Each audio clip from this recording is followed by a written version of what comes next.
A staggering 4.5 million people visited the Statue of Liberty near New York, the New York harbor, in 2016. This weekend, the crowds had to go elsewhere as the monument was shut. There were no maintenance people, no guides to conduct tourists, no security personnel, no regulation of the crowds. And it's not that they were on strike. They were told by their respective government departments to stay at home as there was no money to pay for the services at the statue. The New York governor has now stepped in, promising to keep the statue open using state government funds. Tomorrow, it's going to be open and running as normal. I also think in many ways the Statue of Liberty is symbolic for what's going on right now in Washington. So what's going on? The government has technically shut down, meaning it doesn't have the budget to pay its staff.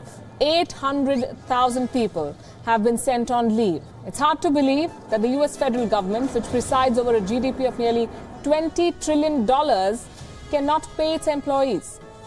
Actually, it's not just the case since not all employees are affected. Only non-essential government staff are hit. What does that mean? They range from employees in national parks to tourist sites, also Income Tax Department, Environmental Protection Agency, Food and Drug Administration and Veterans Affairs. These are the departments which have been told, the people working in these departments have been told to not come to work until further notice.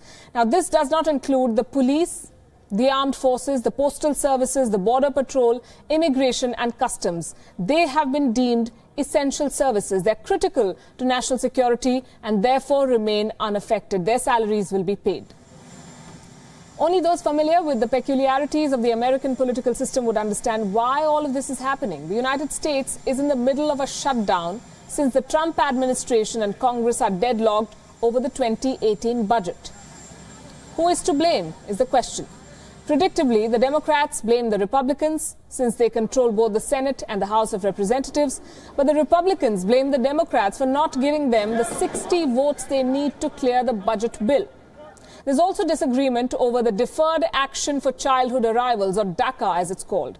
This is an Obama-era measure which gave protection to eligible immigrant youth from deportation, meaning people who came to the U.S. as children and are now eligible to work will not be deported. This law also gave them a work permit.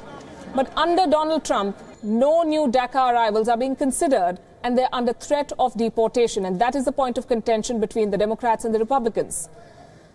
The next question, is this a first? Has something like this happened before? The answer is yes. In fact, it has happened several times in the past in America. For example, when the standoff between President Bill Clinton and House Speaker Newt Gingrich resulted in no money being voted.